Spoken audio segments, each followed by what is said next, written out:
Is it okay to be drinking non-alcoholic drinks whilst you're in recovery? Let's find out.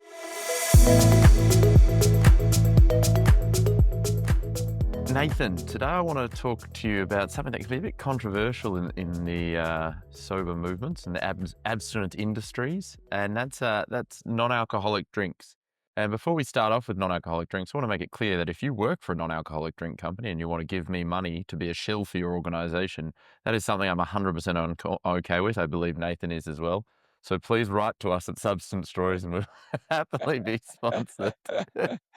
Uh, So Nathan, what's your thoughts on non-alcoholic drinks? Look, it's an interesting one. I think it is definitely one of those things that is a horses for courses kind of thing. But something that often really strikes me when people ask me about non-alcoholic drinks is there's this tendency to maintain this relationship with alcohol in any capacity, shape, or form. And this kind of tunnel vision of just trying to grasp onto that relationship in some way. And that, to me, is the most important and part that I'm most curious about. Yeah, so I brought this up with I run groups in an inpatient setting with people in recovery, and I brought it up. I brought up that I was going to be. They're all keen listeners, Nathan. Big fans of yours. Who? Nathan? You see, you met him? No, I don't know. Uh, Ring a bell. Um, uh, I brought up that we'd be talking about this, and we had I thought, really intelligent, great discussion. And what they came down to was the fear about a cue-related craving that I mm, think we can get into in a second, and the fear that you are substituting without moving on and addressing the underlying issue. And then we talked about substituting in addiction in general, which maybe we can talk about. But then on the pro side, we talked about um, this general idea that you can't change Australian society, and it's obviously not a good part of Australian society, but it is a part of Australian society, and some people feeling that that if they don't use non-alcoholic drinks have allowed them to maintain a level of social life with being able to go out with friends, or I'm thinking in particular one person I know yep, who works in marketing, mm, and there's a drinks trolley, and he couldn't quit his job, and he couldn't change the culture of marketing, but what he could do was get a layer of the trolley to have non-alcoholic drinks on it, yep, and that was something that enabled him to keep a job that he loved, yep. whilst not endangering his sobriety. So I guess you were talking about that attachment to not addressing that attachment to alcohol, Mm, and I guess maybe substituting addictions in general. yeah. Can you expand on that? Yeah. Look, I think the way I look at it is often, substances, alcohol, whatever it is, there's this attachment to it. I know you're kind of down with that model of, people feel quite disconnected to the world and others, and substances is a means of connecting to something, right? Um, it's almost like, I hear people talking about, at the hospital we work at, it's like their best friend, Mm, um, when I'm feeling disconnected from the world, I know this is going to make me feel connected. All right. Um, Often when people take a period of abstinence or they become, they're in recovery and they're shutting that door on a friend, there's a period of grieving, right? And I feel like this is a way of denying reality that I'm going to have to grieve my best friend. It's a way of like staying connected in some way, shape, or form. yeah. Um, it's like sitting at the bar all day, but not ordering a drink. It's the same type of thing. You're trying to maintain this relationship with something, in some capacity. Um, And in doing so, it's yeah, inhibiting the growth that we look for in yeah, recovery, right? Because it's not about, as we talk about, it's not yeah, about an abstinence from substance use. It's about growing as a person. So we no yeah, longer need to address that whole. There's a wonderful book that I go on and on about yeah, because I read it in a key yeah, part of my training called mm, Addiction as an Attachment yep, Disorder, I believe, by a Canadian psychiatrist. It's wonderful. And he really uses that example of the relationship, as you were saying, beautifully. And I really like the way he talks about it not just being a relationship, but an abusive relationship. That yeah, substance use disorder, it wants to take up all of our time. It wants to steal us away from our friends. It wants to control us. It really fits perfectly onto an abusive relationship. And if it's entirely reasonable to think you could quit, you could use non-alcoholic drinks, but still be in that abusive relationship with that substance disorder. You haven't got that post-traumatic growth. And so I think it's something really, really, it's a danger of non-alcoholic drinks. it is, and it's like I know yourself and like especially your colleague at the hospital, the addiction, the addiction specialist there talks a bit about like the habit loops, and we talk a bit about, there's a trigger, then there's this kind of craving, a response, and then the reinforcement. You know, this is like having the drink, and then it's like something is missing, and that might be okay 9 out of 10 times when you're feeling quite secure in your own skin. But what about that one time that you're feeling really overwhelmed and stressed, and your best friend is not giving you those feel goods that you usually get from your best friend?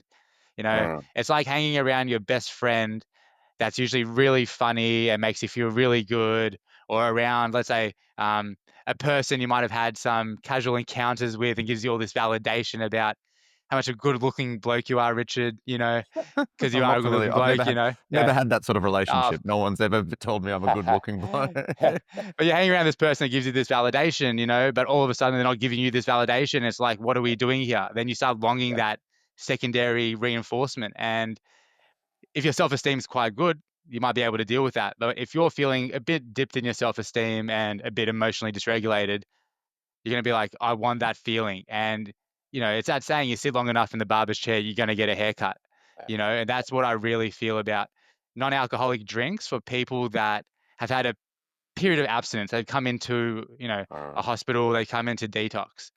The caveat of, I think some people, if it's that important to them, you want to do some research on yourself, go try it out. But there is a caveat.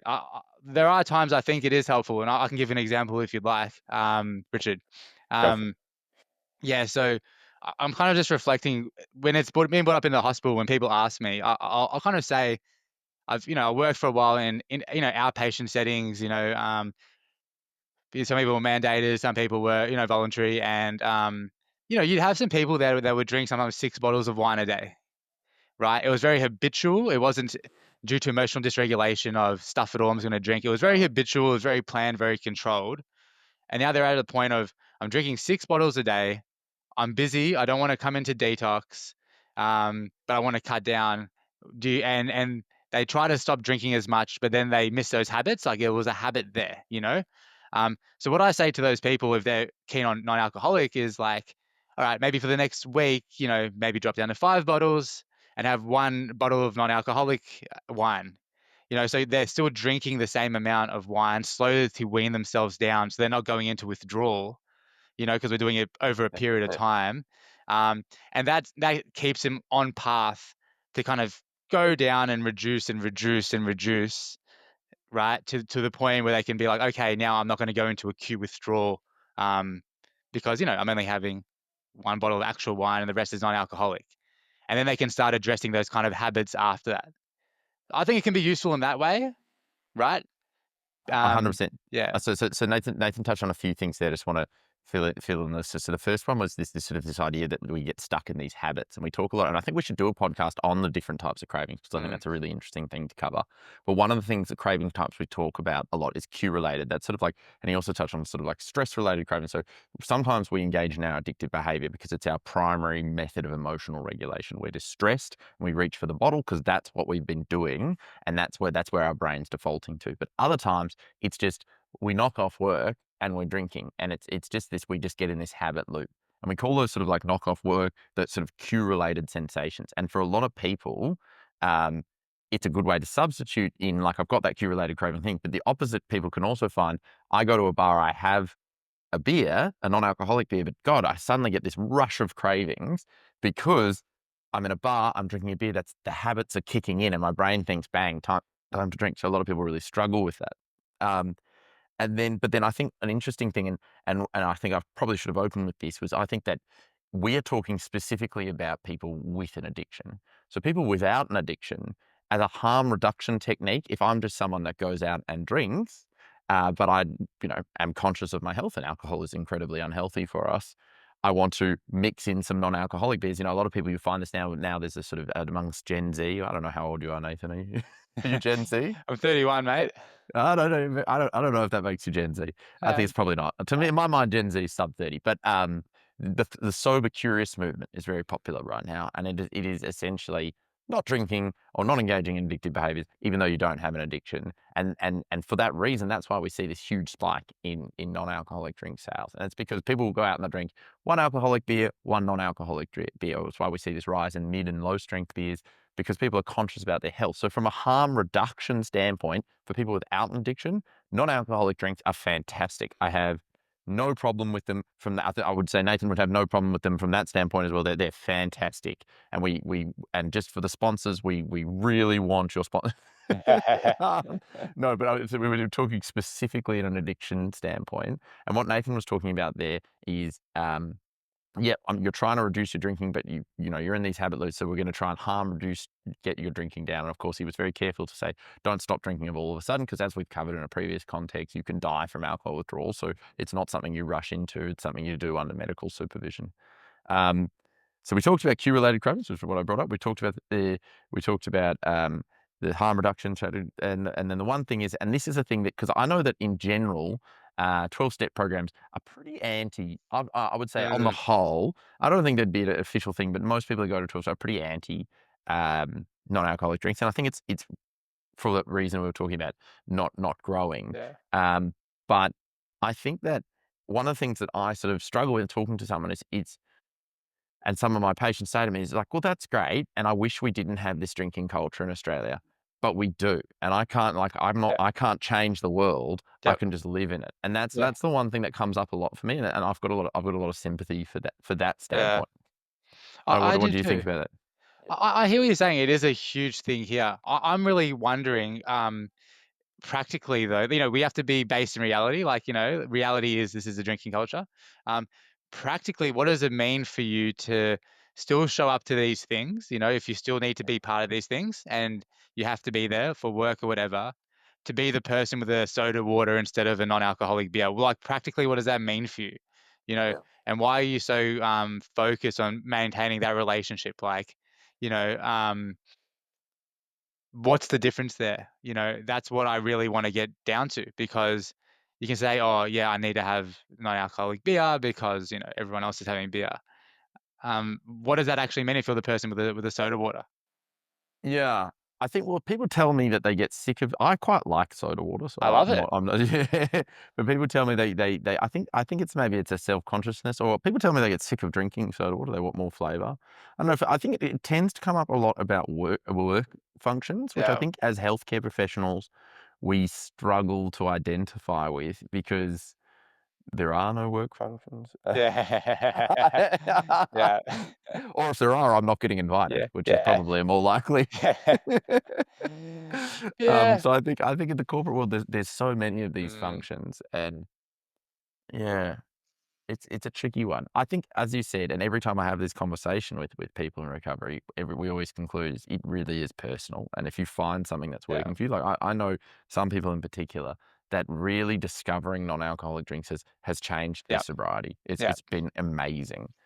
But for the vast majority of people, they tell me it's, Yeah. I don't know. Like, I can't say. I was gonna say something inappropriate. Something like like Yeah. like Monopoly money when you want real money. It's not. Yeah. It's just unsatisfying. Doesn't deliver. And I think what you say is important. We have to differentiate between, some people might have some habitual drinking habits, and it's like, maybe if you want to try and substitute and stuff. But I think it's more when you have those, you're working with people that have these chronic addictions where it's obsessive, it's compulsive, it's to the point of, I need an inpatient setting, I keep relapsing. There needs to be something radical in your environment and in your kind of relationship with alcohol, and often that is that all or nothing, because you are so all or nothing with that relationship. You're so Yeah. enmeshed with the alcohol, it needs to be radical.